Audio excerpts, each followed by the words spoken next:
Good morning students. शक्ति ये topic हम कर रहे थे पिछली क्लास में, और इसी टॉपिक को मैंने आप लोगों को बताया था कि शक्ति में क्या क्या चीज़ें आती हैं, शक्ति को किस प्रकार से परिभाषित किया जा सकता है और कौन से उसके मेन एलिमेंट्स हैं, उसके तत्व क्या हैं। शक्ति के अंदर बल अंतर्निहित है, वो एक मानवीय प्रवृत्ति के रूप में देखा जा सकता है, वो नियंत्रण के रूप में देखा जाता है, एक संभावना के रूप में है। लेकिन जो परिभाषाएं जो विचारकों ने दी है, आज की क्लास में हम यही बात करेंगे। जैसा कि मैकाइवर ने पुस्तक जो है द वेब ऑफ गवर्नमेंट में शक्ति की परिभाषा दी है। उन्होंने लिखा है, शक्ति किसी भी संबंध के अंतर्गत ऐसी क्षमता है जिसमें दूसरे से कोई काम लिया जाता है और आज्ञा पालन कराया जाता है। तो इस परिभाषा में क्या है कि आप किसी और से वो कार्य करवा रहे हैं, आज्ञा का पालन करवा रहे हैं, क्योंकि आपके पास शक्ति है। तो शक्ति क्या है कि वो एलिमेंट है, वो तत्व है जो किसी संबंध में दो लोगों के आपसी संबंध के अंदर वो क्षमता है जिससे वो दूसरे व्यक्ति से अपनी आज्ञा का पालन करवा सकते हैं। ऑर्गेन्स्की कहते हैं, शक्ति दूसरे के आचरण को अपने लक्ष्यों के अनुसार प्रभावित करने की क्षमता है। मैकाइवर से मिलती जुलती ही परिभाषा है ऑर्गेन्स्की की। ऑर्गेन्स्की कह रहे हैं कि दूसरों के आचरण यानी उसका व्यवहार, आपका जो लक्ष्य है उसके अनुसार आप दूसरों के आचरण को प्रभावित करने की, उसको निर्देशित करने की, उसको अपने हिसाब से मोल्ड करने की जो क्षमता है वो शक्ति है। इसी तरह रॉबर्ट बायरस्टैट की डेफिनेशन है, वो ये कहते हैं, शक्ति बल प्रयोग की योग्यता है, ना कि उसका वास्तविक प्रयोग। अब यहाँ पर मैकाइवर और ऑर्गेन्स्की से हटकर उनका जो मेन स्ट्रेस है वो इस बात पर है कि शक्ति बल प्रयोग की योग्यता है, कि जिस व्यक्ति के पास शक्ति है उसके पास योग्यता है या किसी भी कारण उसके पास वो क्षमता है, लेकिन उसका वास्तविक प्रयोग करना राजनीतिक शक्ति नहीं है। जो एडवर्ड शिल्स हैं वो ये कहते हैं, शक्ति अपने उद्देश्यों की पूर्ति हेतु दूसरों को प्रभावित करने की योग्यता है। वही ऑर्गेन्स्की से मिलते जुलता ही परिभाषा है कि अपने उद्देश्यों की पूर्ति के लिए, अपने जो आपके लक्ष्य हैं उसको पूरा करने के लिए दूसरों को इस तरह से प्रभावित किया जाए कि आपके लक्ष्य पूर्ण हो। कार्ल जे फ्रेडरिक, वो एक मॉडर्न थिंकर है, और वो ये कहते हैं, शक्ति एक प्रकार का मानवीय संबंध है। जो शक्ति वहीं पॉसिबल होगी जहाँ पर दो लोग मिनिमम हो, क्योंकि ये जो शक्ति है ये एक मानवीय संबंध है। एक मानव से दूसरे मानव के बीच का जो संबंध है, किस तरह से दूसरे व्यक्ति को प्रभावित किया जा सकता है, उसे कार्य करवाया जा सकता है, उसे किसी कार्य से या रोका जा सकता है या उसके अनुरूप कुछ करवाया जा सकता है। तो ये दो मानवों के बीच, दो मनुष्यों के बीच ही संभव है। इसलिए वो कह रहे हैं कि शक्ति एक प्रकार का मानवीय संबंध है। ये भी हो सकता है कि संबंधों के बीच में शक्ति का स्थान हो, कोई शक्तिशाली होगा, कोई कम शक्तिशाली होगा, कौन किसका कहे अनुसार कर रहा है, वो शक्ति का एक पुट होता है। हालांकि राजनीति में हम बहुत ज़्यादा साइकोलॉजिकल एस्पेक्ट पे नहीं जाएंगे। यहाँ पर राजनीतिक शक्ति की जब हम बात करते हैं तो राजनीतिक शक्ति का अर्थ है कि किसी भी व्यक्ति के द्वारा दूसरे व्यक्तियों से वो कार्य करवाना जो उसके लक्ष्यों के अनुरूप हो। वो कारण कोई भी हो, चाहे वो प्रभाव के रूप में करवाया जाए या पद के कारण कराया जाए, लेकिन इसे हम शक्ति कहते हैं। शूमन कहते हैं, शक्ति व्यक्तियों पर नियंत्रण एवं प्रभाव डालने संबंधी होती है। फिर वही चीज़ जो कि ये नियंत्रण और प्रभाव, ये आपसे जो संबंध है दो मनुष्यों के बीच में, ऐसा संबंध है जो एक व्यक्ति दूसरे व्यक्ति को नियंत्रित करता है या प्रभाव डालता है दूसरे व्यक्ति के कार्यों के या उसके उद्देश्यों के अनुरूप। समाजशास्त्री वेबर, सोशियोलॉजिस्ट जो मैक्स वेबर है, वो ये कहते हैं शक्ति को आरोपण के रूप में अभिव्यक्त करते हैं।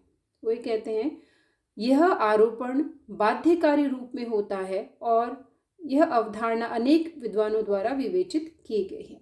जो मैक्स वेबर का कथन है कि ये थोपा जाता है, यह उसके ऊपर आरोपण का है कि उसके ऊपर बाध्यकारी रूप में कि आप इसमें हम शक्तिशाली उसको कह रहे हैं जो दूसरों से अपना कार्य सिर्फ प्रभाव के रूप में नहीं करा रहा है बल्कि एक बाध्यकारी रूप में जब प्रभावित करता है तो उसे मैक्स वेबर शक्ति कहते हैं। या हम पॉलिटिकल सेटअप के रूप में एक ऑर्गेनाइजेशन में जब हम देखेंगे तो इस मैक्स वेबर की जो परिभाषा है वो क्लियर हो जाती है कि कोई भी जो उच्चाधिकारी होता है वो अधीनस्थों को जिस तरह से अपने कार्य करवाने के लिए ऑर्डर्स दे सकता है, जैसे वो जिस तरह की उसको उसके लिए बाध्यकारी जो पावर है, जो शक्ति है, वो एक उच्चाधिकारी के पास होता है और उच्चाधिकारी जिस प्रकार ऑर्गेनाइजेशन के हित में या जो निर्णय वो लेता है उसके अनुरूप अधीनस्थ को कार्य करना होता है। शक्ति के संबंध में बर्नार्ड शॉ जो है वो ये कहते हैं कि शक्ति कभी भ्रष्ट नहीं करती बल्कि जब वह अज्ञानी में निहित होती है तभी भ्रष्ट होने की संभावना बढ़ जाती है। Now in this we have come to the next expect, जहाँ हम भ्रष्ट और मोरालिटी की बात कर रहे हैं, उसके मूल्यों के बारे में बात कर रहे हैं कि एक यूजुअली ये कहा जाता है कि power destroys, power corrupts and absolute power corrupts absolutely, कि जो शक्ति है वो भ्रष्ट करती है। लेकिन बर्नार्ड शॉ कहते हैं कि शक्ति अपने आप में भ्रष्टकारी नहीं है, शक्ति अपने आप में भ्रष्ट होने का कारण नहीं है, बल्कि वो उस व्यक्ति के अज्ञान की वजह से होता है। जो व्यक्ति अगर अज्ञानी है और उसके पास किसी प्रकार की शक्ति है तभी वो भ्रष्ट होने की संभावना रहती है। इन्हीं लाइंस पर हम देखते हैं ऑर्गेन्स्की कहते हैं शक्ति अन्य व्यक्तियों को अपने लक्ष्यों के अनुरूप प्रभावित करने की क्षमता है। एडवर्ड शिल्स और ऑर्गेन्स्की और शूमन, ये सभी हम देख रहे हैं कि एक व्यक्ति दूसरे व्यक्ति से वो कार्य करवा रहा है जो उस पहले व्यक्ति के लक्ष्यों के अनुरूप है। शक्ति सापेक्ष शब्द है, ये जो है किसी एक कॉन्टेक्स्ट में देखना होता है, जैसे राजनीतिक शक्ति, आर्थिक शक्ति, सामाजिक शक्ति। जब हम राजनीतिक शक्ति की बात करेंगे तो वो राजनीतिक संदर्भ में है, आर्थिक शक्ति में इकोनॉमिक वाला एस्पेक्ट है, सामाजिक शक्ति समाज में जो हम जिस तरह से परिवार के मुखिया के पास जो शक्ति होती है अपने उसके अन्य मेंबर से कार्य करवाने की, वो पारिवारिक शक्ति है। और परिभाषाएं हैं जो मैं ऑलरेडी रॉबर्ट बायरस्टेड की मैं बात कर चुकी कि बल प्रयोग की योग्यता है। जैसे अब ड्यूबिन है, ड्यूबिन कहते हैं संगठित अंतः क्रियाओं की व्यवस्था के पीछे निहित तत्व शक्ति है। अब इन शब्दों पर ध्यान, संगठित अंतः क्रियाओं की व्यवस्था, जैसे कि एक ऑर्गेनाइजेशन में होता है, एक किसी भी संस्था में जो एक संगठन बना हुआ है, मान लो एक पॉलिटिकल पार्टी है, एक लेबर यूनियन है, वो एक संगठन है, उसके अंतः क्रियाओं की व्यवस्था, जैसे एक पार्टी बेरर होगा, उसके नीचे के अधिकारी होंगे, एक पूरी एक सत्ताधारी एक लाइन बनी हुई होती है, एक वर्ग होता है कि ये इस वर्ग का अधिकारी, ये इस वर्ग का अधिकारी। तो इनके बीच में जो अंतः क्रियाओं की व्यवस्था के पीछे जो तत्व है वो शक्ति है कि कैसे कौन किससे क्या कार्य करवाया जा सकता है। उस ऑर्गेनाइजेशन में उस व्यक्ति के पद पर निर्भर करता है कि वो कार्य कैसे किया करेंगे और कौन किसका कार्य कर सकता है। अब मॉर्गेंथु ने जो परिभाषा दी है वो उन्होंने कहा शक्ति में प्रत्येक उस तत्व को सम्मिलित किया जाता है जिसके द्वारा व्यक्ति के ऊपर नियंत्रण स्थापित किया जाता है तथा उसे बनाए भी रखा जाता है।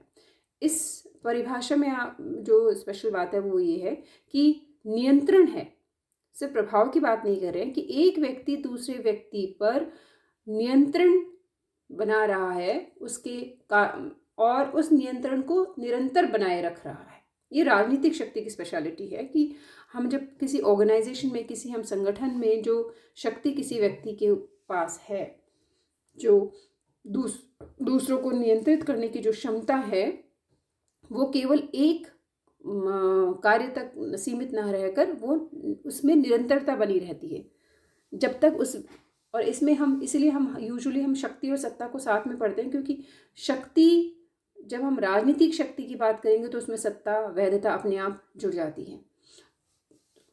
जो मॉर्गेंथो की परिभाषा है उसमें भी यही बात है कि वो नियंत्रण स्थापित करता है और इस नियंत्रण को बनाए रखता है।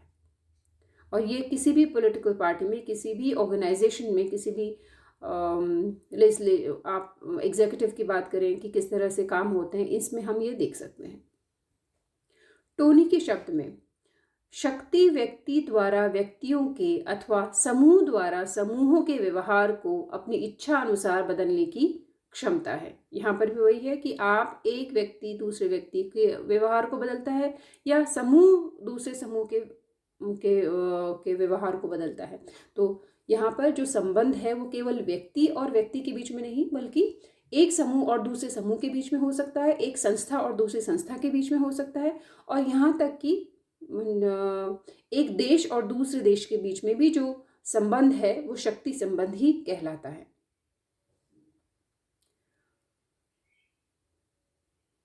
ये जो बाकी के आर्नोल्ड बैक्ट और कार्ल फ्रेडरिक, इन डेफिनेशंस को हम डिस्कस कर चुके हैं। तो इन सारी परिभाषाओं को पढ़ने के बाद हमें ये समझ में आता है कि शक्ति वह प्रभाव है, वह संबंध है दो मनुष्यों, दो समूहों, दो ऑर्गेनाइजेशंस या दो राष्ट्रों के बीच में, जो एक समूह, एक व्यक्ति या एक राष्ट्र दूसरे राष्ट्र से, दूसरे व्यक्ति से, दूसरे समूह से वह कार्य करवाने में सफल होता है जो वो अन्यथा नहीं करता। बाध्यकारी रूप में जब ये उस काम को पूर्ण करवा लेता है तो उसे हम राजनीतिक शक्ति कहते हैं। प्रभाव उसमें अंतर्निहित होता है, उसके कारण कई सारे हो सकते हैं, लेकिन जो रिजल्ट है, जो परिणाम है, वो हमें इस रूप में दिखता है कि एक व्यक्ति के लक्ष्यों के अनुरूप दूसरे व्यक्ति कार्य करे। और यही चीज़ हम समूहों पे लागू करते हैं। एक समूह दूसरे समूह को इस तरह से प्रभावित करे, इस तरह से नियंत्रित करे कि उसके लक्ष्यों की पूर्ति हो, और इसी तरह से हम राष्ट्रों के बीच में देख सकते हैं। सो दिस इज राजनीतिक शक्ति। अगली क्लास में हम इसे कंटिन्यू करेंगे।